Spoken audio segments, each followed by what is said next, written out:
My life was just wrapped up in what Cody needed and what he wanted and what the family needed and wanted. Hi, guys. It's Mary with Sister Wives Daily. Christine Woolley is officially going into revenge mode, and it's going to be iconic. Her new book hits on September 2nd, and she just got her physical copy in the mail. She's poised to start recording the audiobook now, and yes, it'll be everywhere. Amazon, Barnes& and Noble, Walmart, Target. You get the idea. This book is going to pull back the veil on what Christine's life has actually been like, particularly since leaving behind polygamy and everything she ever knew. She's indicated that there are a lot of things in the book she's never spoken of publicly before. Now, I understand some of you out there are in doubt. You're asking, is she going to be truthful? Is this going to spill something new? Is this going to be the bombshell tell-all we want? For my part, I think Christine has been one of the most open of the lot, particularly at naming Cody and Robyn for what's actually happened behind closed doors. And with the book on its way soon, she's obviously gearing up for the publicity tidal wave that's on its way. But Cody and Robyn, they have other things to worry about because in addition to the book, Cody has been officially ordered to pay child support. We reported last month that Christine and Cody had come to terms through mediation about custody. Christine initially sued in September 2024 for custody, paternity, parenting time, and support of the child. Cody naturally counterclaimed. Things became very cloak and dagger type thereafter. Court hearings were sealed and off limits to the public, so we were unable to learn any information until today. As of yesterday, a Utah judge made an official court order. That is, paternity has been legally established, and the court has entered a binding order concerning custody, visitation, and child support. Do I want to know how much Cody pays? Yes. My estimate? Not a little, and that would be a big blow to Cody and Robyn's budgets. Let's not forget, they appear to live paycheck to paycheck with their expenditures. Robyn purchasing her dolls, and Cody spending on $200,000 vehicles, high-end houses, trailers, ATVs, you name it. Given Cody's history, he's not exactly happy about doling out these payments. And this season, and really during the tell-all, it was clear how resistant he was to even discuss providing for his children monetarily. There was a point at which Suki mentioned that the wives, as they were not legally wed to him, excluding Mary, could not receive alimony. Then there was the discussion of money to do with the children, and Christine did not mince words. She made it very explicit that she has been paying for all her children herself. Cody became flustered and attempted to justify himself, mumbling something like, "Well, we bought them cars," or "We paid some college tuition."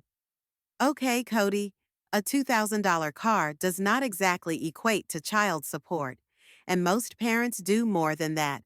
As reported by Upgraded Points and published by KUTV in January, Utah mothers and fathers spend roughly $18,800 annually to support one child, or $34,000 for two. That's lower than the U.S. average, but still a significant expense. Salt Lake City and Provo are two of the least expensive cities in the U.S. to raise children. So at least Christine is not in some ridiculously pricey place like Flagstaff anymore. Nevertheless, when you crunch the numbers, the overall cost to raise a kid from birth through age 18 in Utah works out to approximately $338,000. So no, a secondhand car and a check for college textbooks doesn't cut it. So here's the thing about Christine. Under Utah law, child support is relatively simple. Whoever has a majority of custody, more than 51% of the parenting time, is generally entitled to child support from the other parent. In Christine's situation, since she's probably got the lion's share of time with Truly, Cody has to pay. Now that Utah employs a formulaic method to determine support, both Christine and Cody have significant incomes due to the reality show, Christine's new book, and other ventures. And who can forget? Cody was out here purchasing $2 million houses and snapping up land and toys like ATVs and trailers. That sort of economic trail is the major factor in how much he is told to pay. My estimate, he's most likely paying more than $1,000 a month. And to be frank, if Christine were smart, she would have asked for retroactive medical expenses for Truly and even previous child support. Utah statutes permit parents to claim arrears of up to 3 or 4 years from the time paternity is legally determined.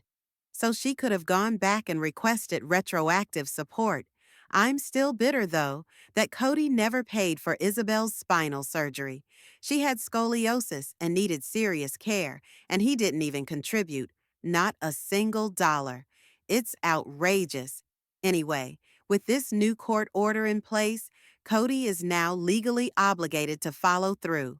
In Utah, child support payments typically come through the state's payment system, which can withdraw money directly from your paycheck or bank account every 2 weeks.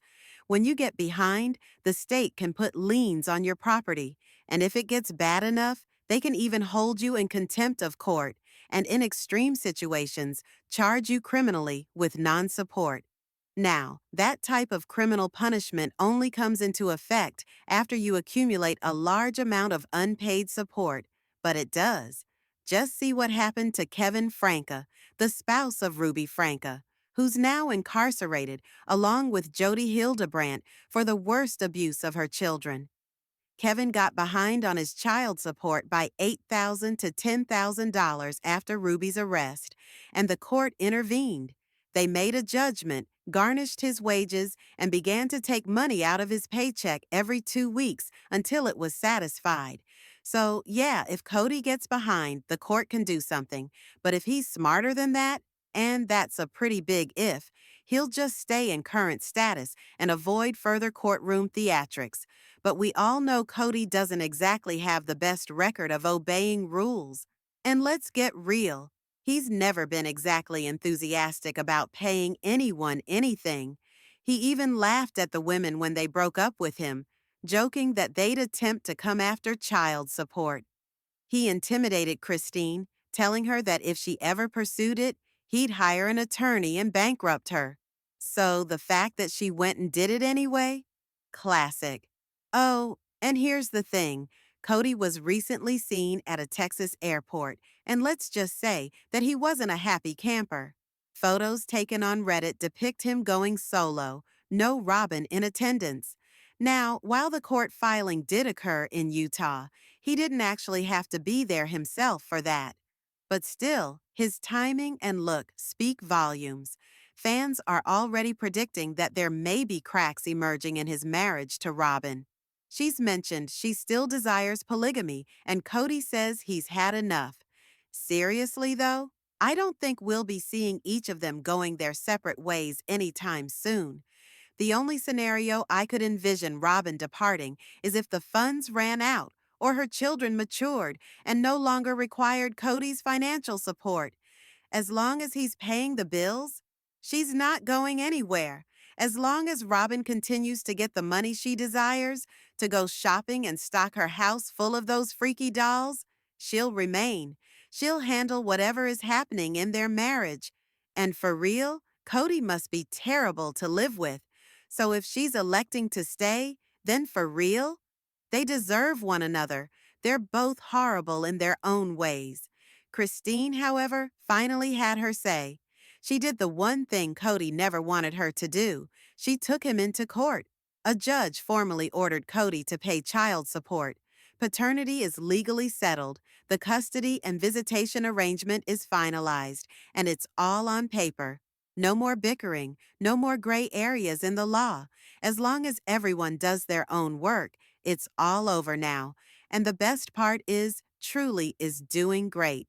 She's doing wonderfully with Christine and has really bonded with her stepdad, David. He's really taken responsibility and is actually parenting her, which is incredible, given she never had anything like that in her life. All of Christine's kids deserve peace, love, healing, and privacy. They so much better deserve Kody Brown. And to be frank, I don't see Cody ever changing.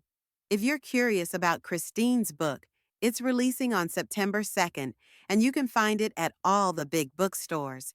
Here's the official blurb: Steen Brown Woolley, a groundbreaking and heartfelt memoir about living in a family like no other and finding the strength to leave polygamy and the only life she's ever known. Christine had long fantasized about a flawless family, gorgeous children, a doting husband, and a sisterhood of wives to turn to. She grew up in a polygamous home in Utah, where convention was anything but the norm, but she adored the rambunctious full household she knew. In 1994, Christine married Kody Brown's third wife, and she felt as though her fantasy was unfolding. When Sister Wives first aired in 2010, Christine imagined it would be a way to highlight the good about polygamy, the collaboration, the dialogue, the intimacy. But what the cameras also documented was a far more sinister reality. Today, for the first time, Christine speaks candidly about the painful process that brought her to leave her life behind and how she's creating a brand new life. It's raw, insightful, and powerful. Now, something else I've noticed: Mary Brown has been going live a lot on TikTok recently, and she's had a few things to say about Christine. During one of her streams, she was chatting with a TikToker who also runs a smaller YouTube channel, and the topic of Christine came up. Mary said she didn't understand why Christine keeps bringing up Cody in conversations with her new husband. Someone mentioned that they're still on a reality show, so of course they have to mention Cody sometimes, and Mary concurred, but you could tell she wasn't exactly thrilled. It's like she still feels Cody should be given grace, or that Christine should allow him to grieve and move on. But here's the thing I want to say, and perhaps someone out there needs to hear this. When you escape a high-control relationship, particularly one as intense as polygamy, and you move into a safe, loving relationship, you're going to begin noticing things. Light bulb moments occur all the time.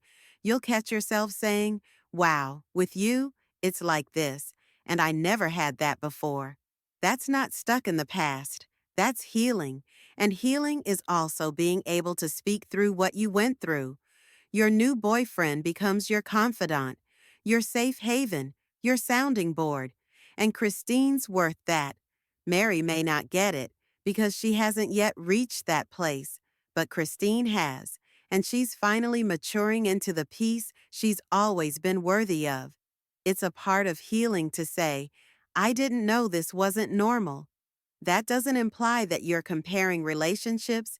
It only means that what you were used to before was all you understood. And now, Christine is finally experiencing a different type of love, one she's never known before. That is big. Having someone who's going to walk with you through that journey, who hears you and gets it, that's healthy. That's what every marriage needs. I believe all couples discuss their pasts, their hurt, their struggle. And let's be honest, if you're having a bad day, who do you call first? The person you love more than anyone else, the one who comforts you, the one who encourages you. And if Christine needs to say that out there right now, she should totally have that room. Same thing for Mary. She should be able to speak out when she's sorting through it as well. The thing about Mary is, she'll take 2 steps forward, and I'm over there cheering her on like, "Yes, Mary." And then she takes 2 steps back, and I'm over there like, "Girl, no." I just wish all of them could reach a point where they don't feel the need to talk negatively about one another. Or if they do, at least not to a point where it feels like they're making comparisons. If you really do know someone, discuss what you know, not what you're reading on social media or on TV. Mary personally knows Christine, so if she wants to discuss her, let it be from that place, not judgment or frustration. And in a personal sense, I do not blame Christine at all for having her husband as a sounding board. That is what love is. I think David is a good guy. The more that we see of him on the show, the more I am convinced that he truly cares for her. He's there for her. He has her back, and he's been present for Truly, which means so much. Truly needs a father figure to show up for her. So now I'd like to ask you, what do you imagine Kody and Robyn are up to today, since they've got real bills to pay and legal obligations to attend to? Leave your guesses in the comments below. Remember to thumb this video up, subscribe to the channel if you're new here, and click that notification bell so you never know when a new video is coming out. Thanks for watching. Later, guys.